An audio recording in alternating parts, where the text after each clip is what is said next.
Come on! Unity is a web series filmed and edited by Emily Jansen as she lives in her vehicle, traveling the United States and documenting the many other types of alternative living, exposing audiences to the growing change in perspective and lifestyle for a common unity.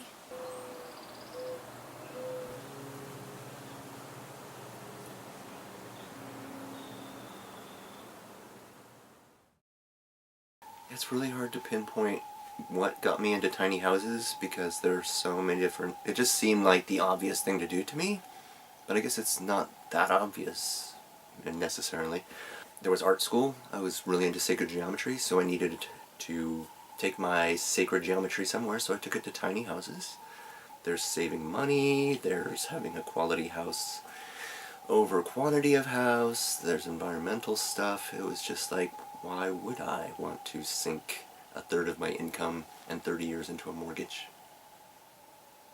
You know, every time I do an interview, I get asked what the cons of living in a tiny house are.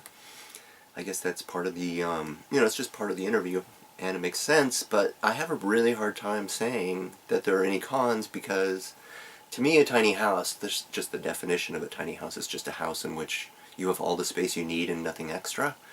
So it's like, well, what's to argue with that? I jokingly decided maybe I'd answer that with, sometimes I forget where I park my house. You can't have big parties. I'm not really into having big parties anyway. I like to go to other people's big parties, so I don't really see any downside. But there is the problem of where do you park your tiny house if it's on wheels. And the zoning around that is still sticky. It's changing, just like the building codes are changing. And the reason it's become more difficult to find a place to park a tiny house is because people are like, this isn't legal, is it? But actually, it can be. There are a lot of loopholes. Camping out in your RV, in your yard, for example, is something I did for 5 years when I lived in Iowa City. And the city was into it. They're just like, call it camping out, call it your RV, park it in your yard and do it. So, there are ways. Well, it seems like when I started doing tiny houses and talking about tiny houses, it was a good time to do it. It was because it was necessary that we take a look at our consumptive housing stuff.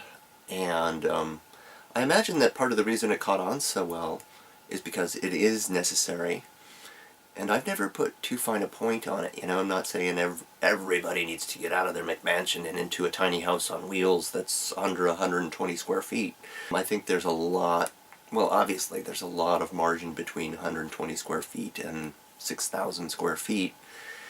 And it does seem like people in general in the last 15 years have been looking more and more at what they really need to be happy and getting rid of all the other stuff because it's just getting in the way. If it's not working for you, it's working against you. So, you know, I think that whether people pare down to something really overtly small or not, they're going to be affected by this thing because it's everywhere. Things have gotten pretty weird in our culture. I mean, consumerism is almost law, you know? It's like, if you're not in debt up to your eyeballs, then you're just not part of the mainstream. At the first step in paring your life down to its essence is the hardest step. I mean, looking at what makes you happy. And what's not really making you happy. It's not easy, you know? You're looking at this book and you're saying, does this book make me happy, or is this just more space wasted? And it is it's very much a meditation.